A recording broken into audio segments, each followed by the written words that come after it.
Property Law Pas FM bersama Erwin Kalau dari Erwin Kalau & Co. Property Lawyers. Mitra bisnis Pas FM dimanapun Anda berada. Jumpa lagi dengan saya Erwin Kalau dalam acara Property Law. Senang sekali mendapatkan banyak pertanyaan daripada pendengar Pas FM. Kali ini pertanyaannya tentang sita. Jadi rumah kami, ya ini dari Ibu X lah ya, nggak mau disebut namanya. Rumah kami ya mau dibeli, sudah PPJB tapi belum lunas. Ya, ternyata si calon pembeli itu terkena kasus korupsi. Ya, terkena kasus korupsi, lalu kejaksaan sebagai penyidik mau menyita rumah itu karena dianggap itu sudah dibeli oleh si X tadi yang tersangka koruptor tadi. Apa yang kita bisa lakukan? Apakah bisa disita begitu saja? Nah, saya jawab bahwa ini memang ada beberapa kejadian terjadi di developer juga ada terjadi. Suatu ketika kejaksaan menyita beberapa unit rumah yang dibeli salah satu koperasi yang bermasalah, ya ternyata itu baru PPJB.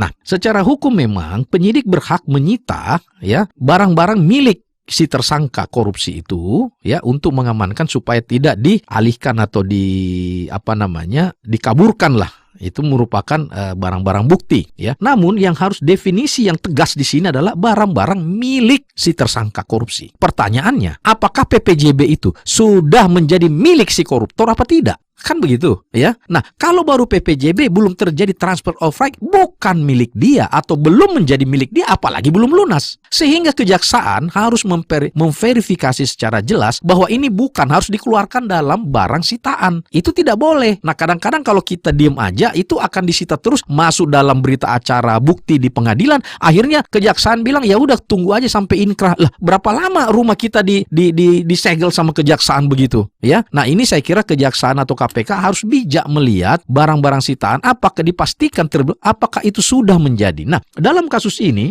ya Ibu, ini belum menjadi milik. Jadi kejaksaan tidak berhak untuk menyita rumah itu. Ya, yang Ibu lakukan adalah bikin surat keberatan kepada kejaksaan setempat menjelaskan duduk persoalannya. Ya, jadi karena bukan menjadi, dia harus dilepaskan.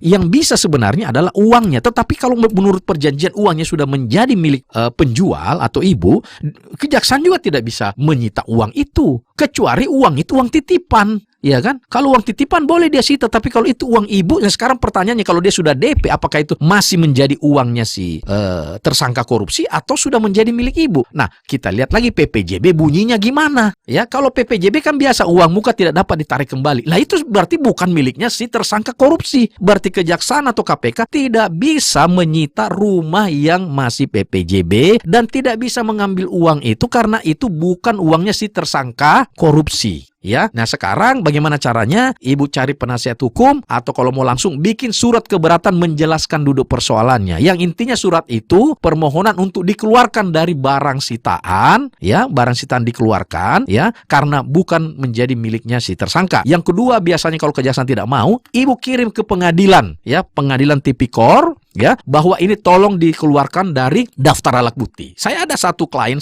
akhirnya karena dia ngurusnya setengah-setengah atau cuma nanya-nanya, tidak legal formal, akhirnya kejaksa ikut di sidang. Akhirnya jaksa terakhir tahu, oh iya bukan. Tapi sudah terlanjur masuk dalam daftar barang bukti. Akhirnya ikut di sidang sampai tunggu Mahkamah Agung. Lah kan kasihan orangnya. Ya, jadi di sini kejaksaan menzalimi orang yang tidak bersalah. Ya, jadi kehati-hatian sangat dibutuhkan di dalam penegakan hukum ini, yaitu para penyidik baik dari kejaksaan maupun dari pihak KPK. Ya, semoga ini menjadi pencerahan bagi Ibu. Alhamdulillah kalau para jaksa, penyidik dan KPK mendengar ini, tolong ini menjadi perhatian supaya Anda tidak menzalimi masyarakat yang tidak bersalah. Terima kasih, sampai jumpa.